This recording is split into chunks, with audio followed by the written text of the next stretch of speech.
Sydney आतंकी हमला,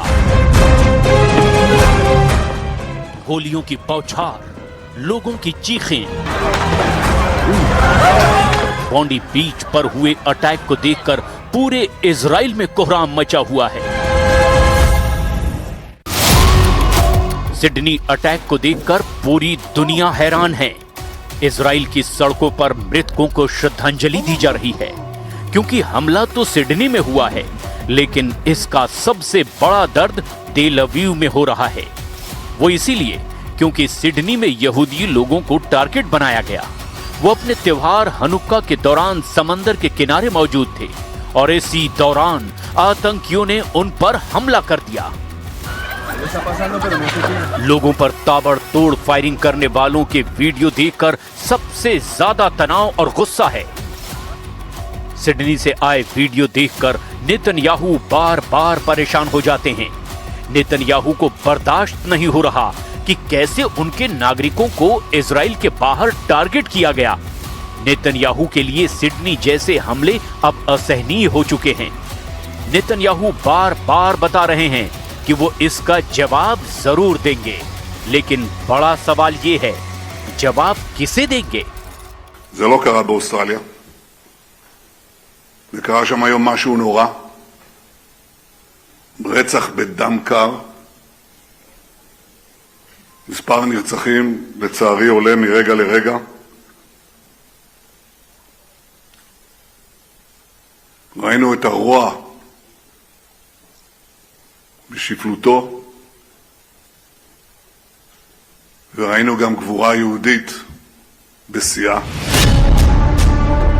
बड़ी खबर यह है कि इजराइल ने सिडनी अटैक का ठीकरा ईरान पर फोड़ने का फैसला किया है।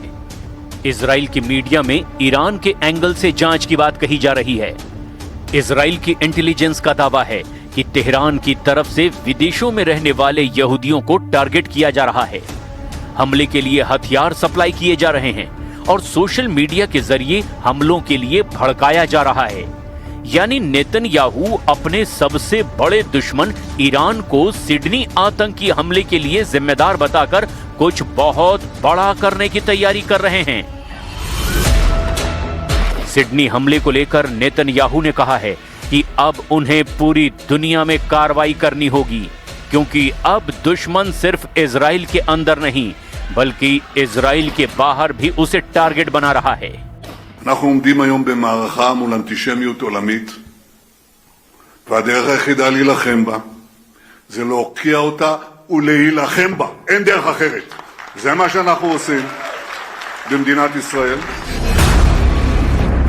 इसमें कोई शक नहीं कि ईरान इजराइल का सबसे बड़ा दुश्मन है और उसने इजराइल को बार बार सबक सिखाने की वार्निंग दी है और उसके कमांडर रोज ऐसी चेतावनी नेतन्याहू के लिए जारी करते हैं। लेकिन सिडनी में हुए हमले को लेकर ईरान की तरफ से क्या कहा गया है, ये जरा गौर से समझिएगा। ईरान के विदेश मंत्रालय ने एक बयान जारी करके कहा कि ईरान सिडनी में हुए आतंकी हमले की निंदा करता है। आतंकवाद और लोगों की हत्या कहीं भी हो, ये पूरी तरह नामंजूर और निंदनीय है। यानी ईरान ने साफ साफ कह दिया कि उसे इस हमले में मारे गए लोगों से हमदर्दी है। लेकिन इजराइल में इसे ईरान की तरफ से बोला गया एक और झूठ बताया जा रहा है। यानी साफ है कि सिडनी टेरर अटैक अब इजराइल और ईरान के बीच में एक और बड़ी टक्कर की दस्तक दे रहा है। टक्कर यानी ऐसा युद्ध जिसमें लड़ाई ना इजराइल में लड़ी जाए ना ईरान के अंदर, बल्कि दोनों तरफ की इंटेलिजेंस एजेंसियां आपस में भिड़ें, खुफिया ऑपरेशन करें, जिसका सबसे ज्यादा दर्द इजराइल के प्रधानमंत्री बेंयामिन नेतन्याहू महसूस करें या फिर ईरान के सर्वोच्च नेता अली खामनेई। फिलहाल सिडनी हमले को लेकर पूरा ऑस्ट्रेलिया खौफ में डूबा हुआ है और वहां के प्रधानमंत्री कह रहे हैं कि ऐसे हमलों को रोकने के लिए वो कुछ भी कर गुजरने को तैयार हैं। We are stronger than the cowards who did this. And I want to conclude finally by saying that the government is prepared to take whatever action is necessary. Included in that is the need for tougher gun laws. बताया जा रहा है कि Sydney में आतंकी हमला करने वाले बाप बेटे की कार से आईएसआईएस का झंडा बरामद किया गया। यानी सिडनी टेरर अटैक के पीछे आईएसआईएस की विचारधारा। वहीं बड़ा सच ये भी है कि सीरिया की सत्ता पर काबिज हुए अहमद अल शरा या अल जुलानी पहले तो आईएसआईएस और अल कायदा का सरगना था और दिसंबर 2024 में अमेरिका और इजराइल की खुफिया एजेंसियों की मदद से ही उसने सीरिया में बशर अल असद का तख्ता पलट किया था। जुलानी उसी आईएसआईएस का हिस्सा रहा जिसने इराक और सीरिया में लाखों लोगों को मौत के घाट उतारा और इसी आईएसआईएस से लड़ने वाले देशों में सबसे बड़ा नाम ईरान का था। ऐसे में सिडनी आतंकी हमले में ईरान का नाम लेना इजराइल की जल्दबाजी से ज्यादा एक नए युद्ध की बुनियाद तय करने की नीति कहा जा सकता है। इस आतंकी हमले की जांच में ऑस्ट्रेलिया अपना काम करेगा, लेकिन ईरान और इजराइल की टक्कर शुरू हो चुकी है। इस हमले में दुनिया में नए युद्ध का अनौपचारिक ऐलान कर दिया गया, जो एक नहीं बल्कि कई वॉर जोन में लड़ा जाएगा। सिडनी में जब इजरायली और यहूदी पर्यटकों पर ताबड़तोड़ फायरिंग शुरू हुई तो मान लिया गया कि यह बहुत ही बड़ा युद्ध भड़काने वाला हमला है और इस अटैक ने तय कर दिया कि इजराइल के खिलाफ युद्ध का नया बैटल ग्राउंड ऑस्ट्रेलिया बन चुका है या फिर ऑस्ट्रेलिया से इसकी शुरुआत हुई है। 7 अक्टूबर 2023 को इजराइल पर हमास के हमले के बाद अब 2 साल बाद 2025 में 14 दिसंबर के दिन ये यहूदी लोगों को टारगेट कर सबसे बड़ा हमला किया गया। कुल मिलाकर गाजा, लेबनान, यमन और ईरान पर हमले कर चुके नेतन्याहू के सामने अब एक और फ्लैश पॉइंट तैयार हो चुका है जिसका नाम है ऑस्ट्रेलिया। सिडनी में समंदर किनारे हुए हमले ने पूरी दुनिया के होश उड़ा दिए। सिडनी में क्या हुआ बहुत गौर से समझिए, क्योंकि 14 दिसंबर को हुए इस हमले के बाद कई मोर्चे बदल सकते हैं, कई मोर्चे खड़े हो सकते हैं और कई मोर्चे शुरू होने से पहले ही तबाह किए जाएंगे, इसकी तो पूरी गारंटी है। पूर्वी ऑस्ट्रेलिया में सिडनी में हमला होता है। 2 बंदूकधारी सिडनी के बॉन्डी बीच पर हनुक्का त्योहार मना रहे यहूदियों पर फायरिंग शुरू कर देते हैं और इस आतंकी हमले में 12 से ज्यादा लोगों की जान चली गई, 29 से ज्यादा लोग इसमें घायल हुए।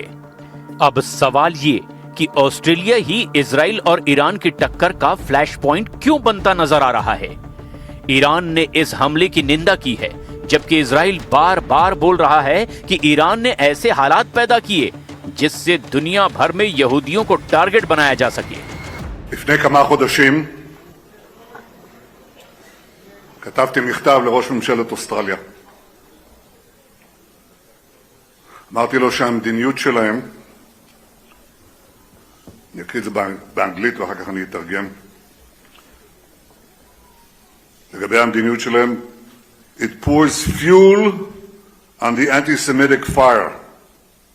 It encourages the Jew hatred now stalking your streets. Anti-Semitism is a cancer. It spreads when leaders stay silent and you must replace weakness with action.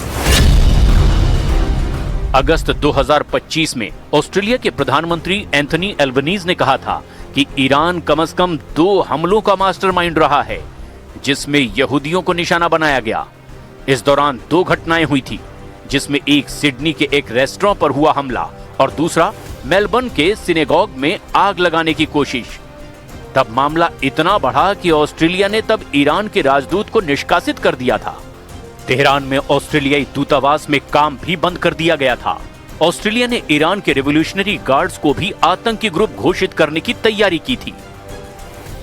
यानी ईरान और ऑस्ट्रेलिया के बीच डिप्लोमेटिक गतिरोध इस कदर बढ़ा कि दोनों देशों के बीच टेंशन मीटर रिकॉर्ड तोड़ चुका था।